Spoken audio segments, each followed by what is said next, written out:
Andito tayo ngayon sa Naiya Terminal 3 pa. Ito mo, Naiya Terminal 3. Lugar ng pag-asa. Punong-puno ng pag-asa. Hatid natin ng makabagong bayani. Di kapatid ko yan, babalik na siya sa disyerto. Doon din ako galing sa disyerto. Yan.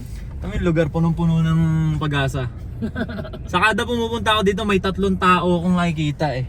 Yung mga foreigner na pupunta dito, mati kung di Boracay, Siargao, na Babago ng buhay. nababago ng buhay ng kung anong Pinay. Tapos yung mga kagaya namin nung before, yung andyan ako nun, no? Punong-puno rin ako ng pag-asa nun. Shit, mag-a-abroad na. It's about time. Pero hindi.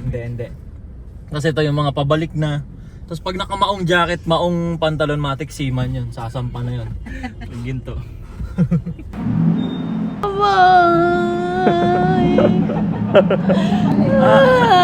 Yung makeup mo, girl, nakablock ako. Bali na din natin si kuya, kapatid ko yan. Kasama ko yan doon sa Abu Dhabi. Inggit ka na naman.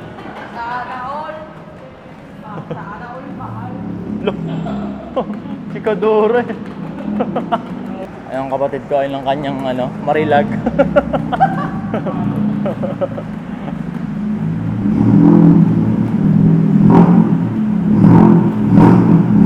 Manual yan to, yan.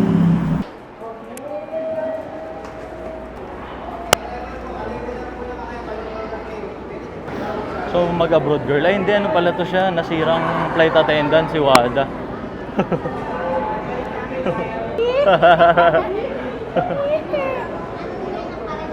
Ano na yan? Check-in na yan? Ano oras na? Dahil tao. Balikan na talaga. Liparan na talaga balikan na ng mga mga makabagong bayani. Sobrang daming tao dito. Mga paalis, ay dami, paalis. Pauwi, magsusundo.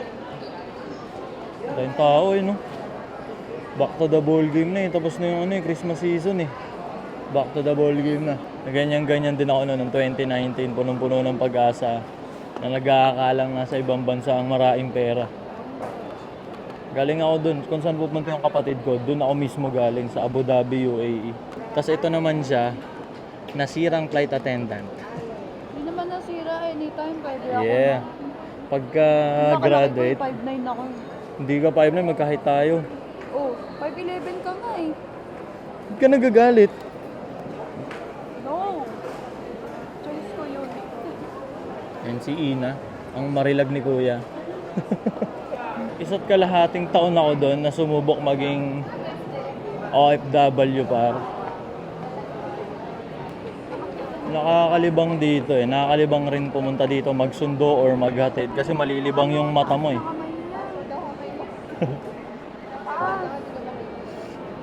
Malilibang mata mo eh. Makakita ka ng pamilyang nabubuo. Makakita ka ng taong punong-puno ng pag-asa na sa wakas na approve, makakatagos, makakalipad. Kaya ngayon January 9, medyo late tayo makakapag-upload ngayon gawa ng hinatid natin ngayong kapatid ko. Flight niya ngayon, pabalik na siya ng UAE. Sama ko si Wada at saka yung marilag ni Kuya. Saan lang si Marilag? Igagala mo lang mata mo dito, malilibang ka eh.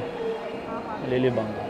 May ano ba sa'yo girl? Pag nakakita ka ng mga flight attendant ngayon, may parang kulang ba sa'yo na gusto mong sana ganun ka? Yung gusto ko yung sagot, baka may ma-offend ka. Magaling. Natututo na ang babaeng ito. Be sensitive.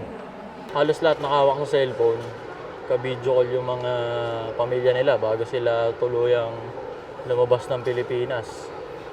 Peke yung mga ngiti niyang mga yan lahat. Gawa ng syempre, malalayo na naman sila sa pamilya nila. Diba?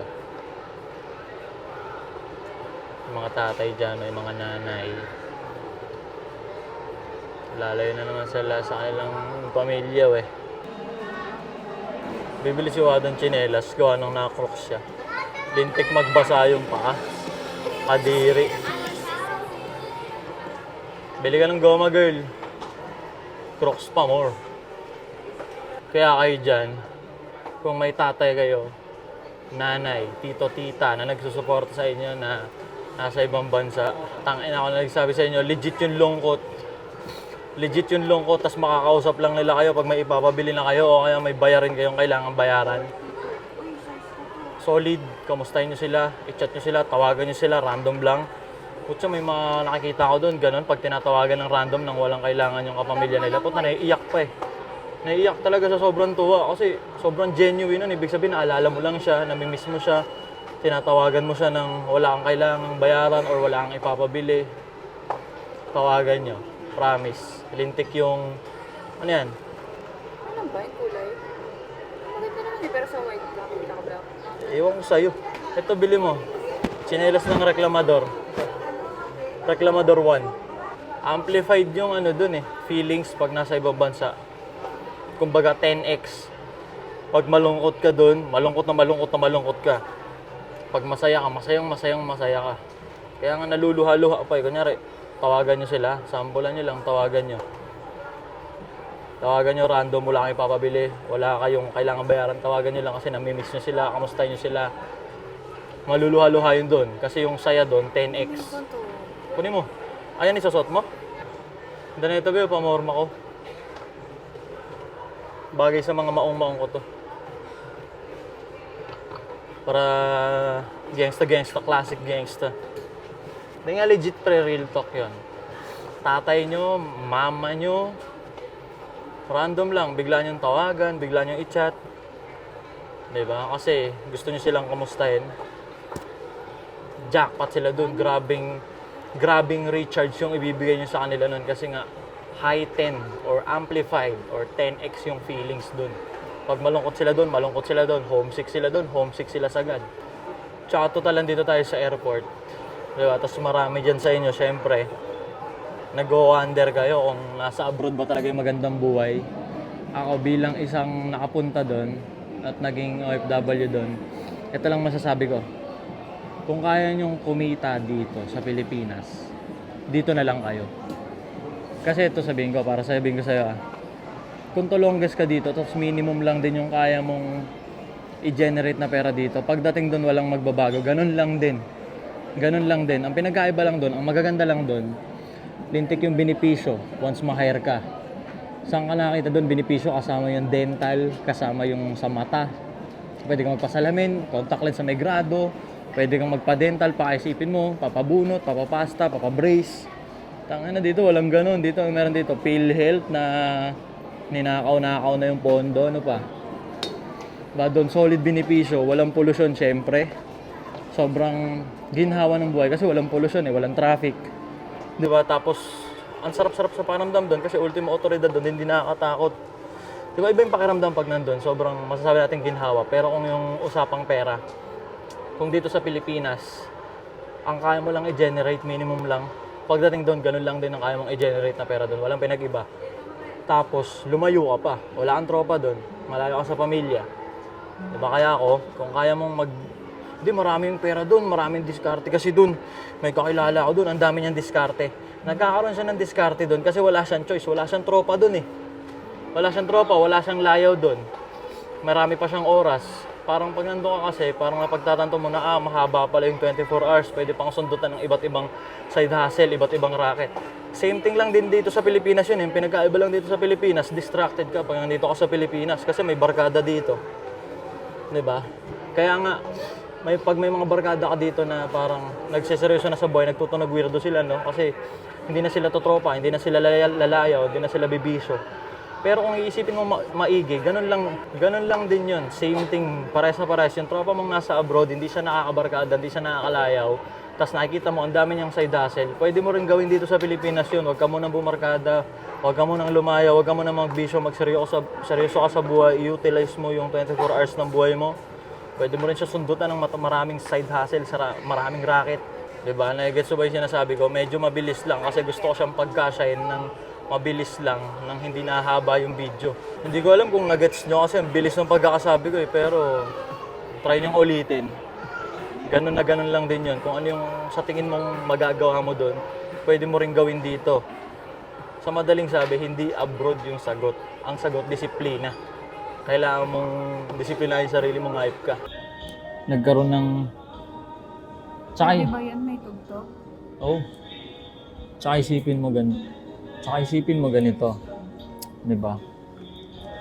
Kung mediocre ka dito sa Pilipinas na ang kaya mo lang i-generate, kung yung disiplina mo sa sarili, ang kaya lang i-generate nandito sa Pilipinas, minimum wage. Pagdating sa abroad, ganun lang din yun. Mas maginhawa lang buhay mo doon, tsaka mas maganda lang sa my day, mas maganda lang sa posting kasi nasa abroad ka. Ang iisipin mo dyan, yung taon na malayo ka sa pamilya, sa tropa, sa anak mo, sa pamilya mo, sa girlfriend mo, hindi maibabalik yun, pre. Hindi na maibabalik yun. Ayun yung pinaka nananakaw na sandali sa mga OFW. Yung ganun, yung bonding sa pamilya. Hindi nga, sacrifices nga yun eh. Tsaka marami yung kakilala. Pag nasa abroad talaga, sure bull na nagkakatrabaho talaga. Kasi wala nga silang ibang choice eh. Wala naman silang tropa doon. Wala silang ibang gagawin sa abroad kundi maghanap ng trabaho. Kaya nagkakaroon talaga ng trabaho. Dito sa Pilipinas, try mo maghanap ng trabaho, magkakatrabaho ka rin. Ako nagsasabi sa'yo, try mo maghanap ng pagkakakitaan, pagkakaperahan dito sa Pilipinas, pupukusan mo, magkakaroon ka. Ganun kasing ginagawa ng mga tropa mo, ng mga kakilala mo na kamo na pagdating nila sa abroad, sure bull may trabaho sila. Unless nasa agency sila. May agency din dito sa Pilipinas May mga legit na agency dito, yung list nandun nasa POEA mismo. Andun sa DOLE mismo. Punta ka doon, andun, nakapost yung mga legit na agency kung gusto mo dumaan sa agency. Pero ikaw mismo, personal, pwede kang maghanap ng trabaho, pwede kang maghanap ng pagkakakitaan dito sa Pilipinas. Kagaya ng mga tropa mo kamo na pagdating sa abroad, dami nilang racket dun eh. Dami nilang pagkakaperahan. Wala nga silang ibang gagawin kasi dun, kundi yun lang. Try mong i-execute dito sa Pilipinas. Yun yung wala kang ibang gagawin kundi magpapera, kumilos para sa pera. Di ba? Mag-isip ng mga bagay na mag-generate ng pera. Doable dito sa Pilipinas yun. Sobrang doable dito yun. Malapit ka pa sa pamilya mo. Pag nandito ka pa sa Pilipinas, pwedeng sabihin natin, Monday to Saturday, rat-rat ka. O may linggo ka na pwede kang mag-off na malapit ka sa pamilya mo. May tropa ka na pwedeng kagagawan. Di ba? Kung ano yung ginagawang pagpapapera sa ibang bansa, kayang-kaya mo rin gawin dito sa Pilipinas yun. Kayang-kaya mo rin gawin yun. Tsaka nagka-aberya nga pala yung utol ko na hinatid namin. Na delayed yung flight niya. Supposedly 6:30 PM yun eh. Alas 7 na ngayon. Na-move ng 11 PM. Na-move ng 11 PM. Kaya nandito kami ngayon sa Shanghai Salon. Tutugtog muna kami dito ni Wada. Hindi pa rin kami nag-aalmusal kagabi. Sinasabi ko na sa inyo yung mga ganito, yung mga OFW Chronicles. Diba? Kasi malungkot talaga dun. Experience ko sobrang lungkot eh. Diba? Para maisalba ko sana kayo. Yung pagpapapera sa ibang bansa, kaya mo rin gawin dito yun. Like for example, ito. Like for example siya. Ang mission ko sa kanya before, makagraduate tapos maging flight attendant. Puta, abroad yun. Diba? Ayun, nakakita siya ng method na dito lang sa Pilipinas na magge-generate ng pera. Hindi niya na kailangan lumayo. Lagi pa kami magkasama. Kailangan kasama niya pa yung pamilya niya lagi. Diba?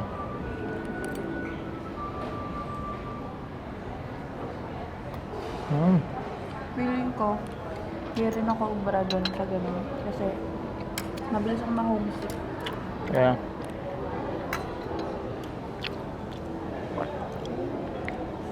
Nag-swimming lang tayo, na-homesick na ako.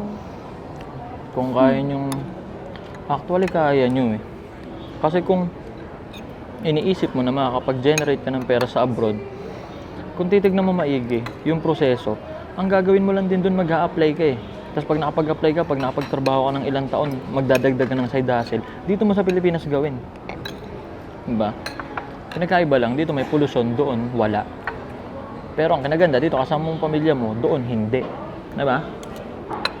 Ganun lang yun eh. Walang perfectong setup eh. Walang perfectong setup. Diba? Traffic dito may pollution, pero kasama mo pamilya mo. O doon, walang pollution, walang traffic, hindi mo kasama pamilya mo.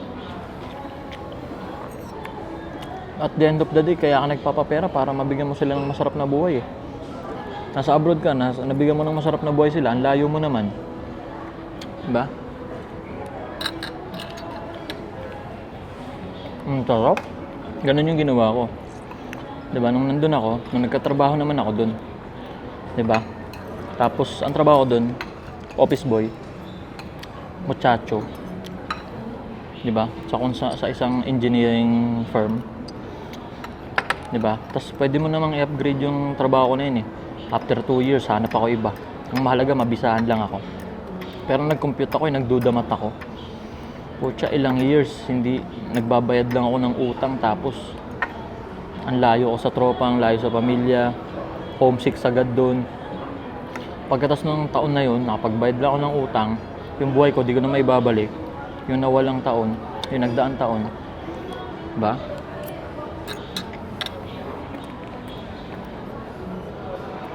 Sumugal ako. Wala naman ko siguro doon eh. Umuwi ako nang wala ni piso. Ang nagpamasahe pa sa akin, tropa ko. Hindi pa nagge-generate ng pera yung page ko nun. Ang meron lang ako nun, ambisyon. Diba? Hindi, papapirahin ko yan. Iisip ako paano magiging pera yung 90k followers na yan sa Pilipinas. Diba? Ginawa ko ng ginawa. Tapos ngayon, nagtitinda na tayo ng damit. Wala naman bibili ng damit ko kung hindi ako nagkaroon ng community. Diba? Kung hindi ko na-centralize yung mga kamukha ko dito eh. Diba? Tayo mga litimong classes na pangit. Diba? Sa mga bumibili ng sombrero ko dyan, ng damit ko. Maraming salamat sa suporta. Clearly, kayo yung nagpapakain sa akin. Kasi ngayong taon, nagraratat ko tong YouTube. Clearly, kayong mga nanonood dito, kayo yung magpapakain sa akin ngayong taon. Pero, ayoko na siyang basta-basta pinakain nyo na lang ako. Gusto ko, papakainin nyo ako at the same time. Wala kayong mapapanood, wala kayong maririnig sa akin, kundi pawang katotohanan. Wala nang pagpaportray ng kung anong karakter.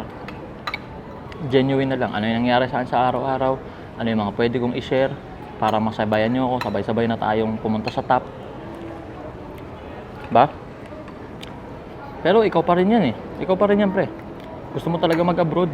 Go, mag-abroad ka. Baka, ang oras natin ngayon, sa cellphone mo ba? 7 na. 7 ng gabi. Baka kapkatin ko na lang to dito sa airport habang inaantay namin makalipad yung utol ko. Para ma-upload na rin natin to kasi baka abutin pa ng kung anong oras eh. Diba? Thank you, madam. Diba, girl? Like, comment, and subscribe. 2025 5 million followers, 5 million subscribers. Tignan natin kung kaya. Pag nag 5 million subscribers ako ngayong taon na. Pag nag 5 million subscribers ako ngayong taon, mamimigay ako ng tagi-tig 1 million sa 5 magkakaibang tao. Promise yan. Pag naging 5 million subscribers ako ngayong taon, 1 million pesos giveaway sa 5 magkakaibang tao. Sa mga nakasubaybay sa akin, alam niyo yan. Never ako naging makasarili sa kakamadahin sa internet. Facebook days. Never ako naging madamot. Alam niyo yan. Yun lang ang agenda natin ngayong year. Nakakalula pero gagawa ng paraan. Testingin. 2025, ngayong year, 5 million subscriber. Ambisyoso, no? Talagang ka talaga eh. Kailangan maging tunog ambisyoso para kabahan ka. Pag di ka kinabahan, masyadong maliit yung pangarap pag di ka kinabahan. Suka. Hmm? Suka. May suka daw kay madam. Siya daw suka. Thank you, madam. Laking show mo yun. Like, comment, and subscribe. Right? Kita-kita sa top. Or sa kalsada. Pag nakita nyo, businahan nyo ako. Basta hindi traffic, walang enforcer. Hintuan ko kayo, alam niyo yan. Bale, dito na tayo ngayon sa bahay. Nagkaroon ng aberya. Yung kapatid ko, yung hinatid natin doon. Naiwan siya ng eroplano. Naiwan. Tapos, sinubukan natin siyang i-rebook ng pang alas 11 pero wala na. Cannot be. May mga ganun talagang pangyayari na hindi mo kontrolado pero ang kontrolado mo, yung magiging reaction mo dun sa sa mga hindi inaasahang pangyayari. Tapos yung pag na-control mo yung sarili mo sa mga hindi inaasahang pangyayari, putya, priceless yun. Sobrang solid nun. Andito na tayo sa bahay. Ang oras natin, alas 12 na par. Alas 12 na. Pasensya na, late upload tayo yung araw. Edit ko na to par. Edit ko na. Tapos para upload ko na. Upload natin to kahit abutin ng alauna. Upload natin to.